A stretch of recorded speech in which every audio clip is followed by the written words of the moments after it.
Welcome to Stories for Wonderful Children. I'm Dan Wendelin, your host and storyteller.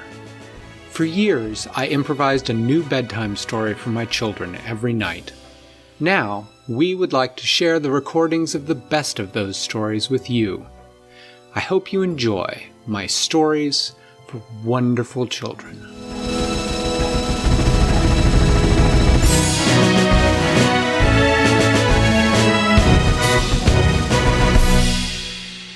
Once upon a time, there was a girl with an itchy back, and it was really a problem, because, you see, she wasn't really an ordinary girl.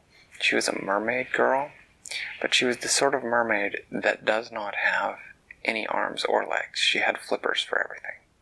She had a person's head, a person's eyes, but she had flippers, long flippers instead of arms, and she had a long tail with flippers instead of legs.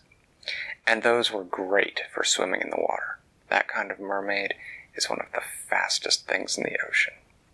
But the problem is that this girl named Cetacea had had a terrible itch on her back for weeks.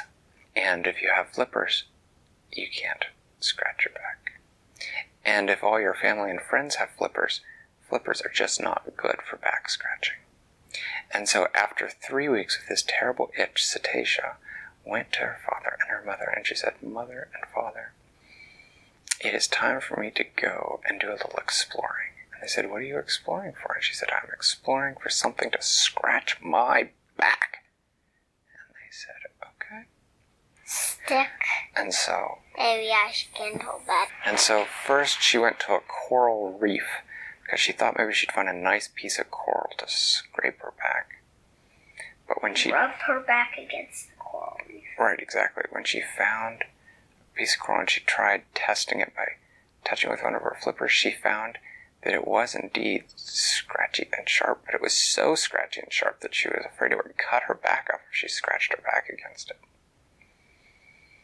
And while she was there going around the reef, she found an interesting thing, a sunken ship. She had never been to this particular reef before, and it was the first sunken ship she'd ever seen. She explored it, the tall masts and the hull and the cabins. And I've never seen that kind of mermaid. The treasure, because this had been a treasure ship.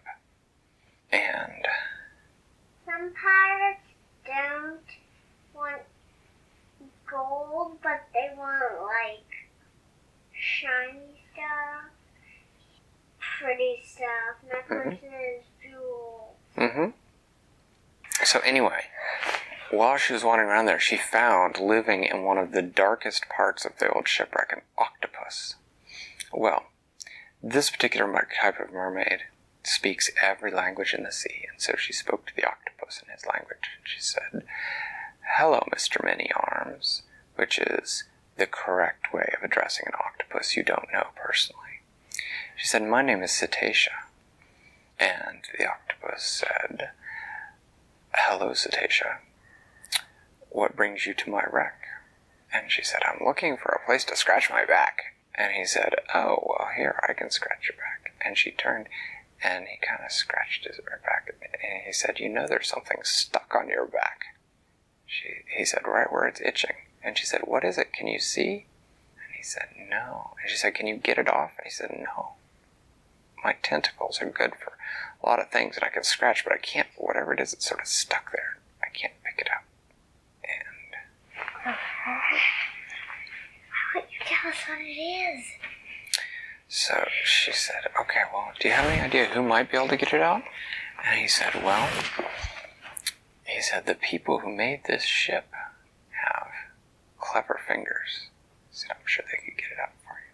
She said, "Well, where do I find them?" And he said, "They're not in the ocean. They're on top of the ocean." And Cetacea said, "The ocean has a top?"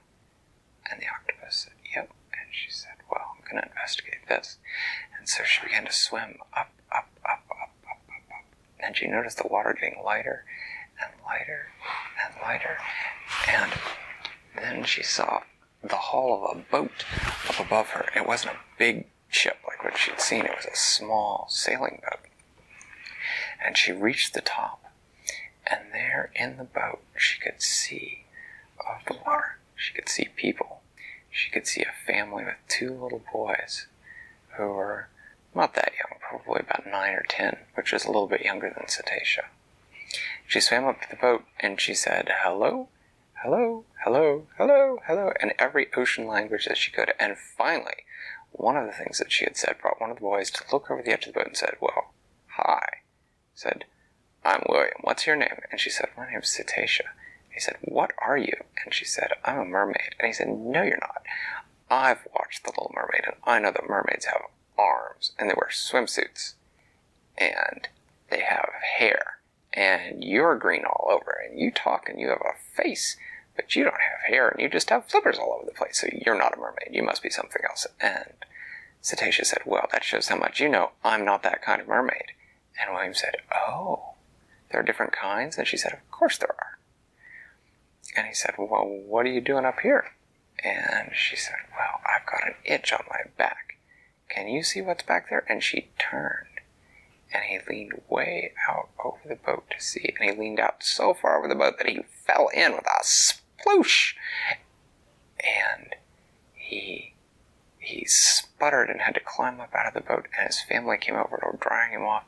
And Cetacea came back up, and she said, "So what was it?" And he said, "You have what looks to be some kind of gem that's buried itself in your back." And she said, "Can you get it out?" And he said, "Yeah, but you gotta come closer because I can't lean that far over the boat. I don't want to go for another swim." And he reached in and she could feel him working on just the right spot on her back, and then something went, and she felt, the itch was gone, and she turned around and he was holding this beautiful, beautiful white gem. He said, "This looks like a diamond." And she said, "Ooh, pretty." And he said, "Well, here." And she said, "What am I going to do with it? I can't wear it. It just makes me itch." And he said, "You don't want it?"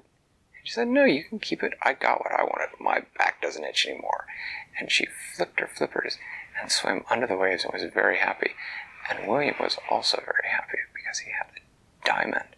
And he took it home, and his family, and he sold it, and they used it to buy tuition to college for him. When he got old enough to go to college, the diamond paid for him to go to school. And Cetacea was so happy because she went back and told her family not only about the amazing thing about having the diamond in her back, but also about all her adventures in finding a shipwreck and the octopus and meeting people for the first time, and her brothers and sisters and parents, none of whom had been up to the surface before, were not entirely sure whether they believed her or whether it was just a really good story. So one day she convinced them to go with her, and she took them up to the top of the ocean and showed them, and they were all very, very impressed. Thanks for listening to Stories for Wonderful Children. I created today's show, but questions and running commentary were supplied by my children. The theme music was created by Brandon Thompson, and our wonderful logo was designed by Silas Swindlin. If you know someone who might enjoy the show, please tell them about it. Do you want more stories? You can now subscribe to the show and help pick a new story for me to tell every month. The show's website is storiesforwonderfulchildren.com. Until next time, I'm Dan Wendelin, reminding you to tell someone you love a story.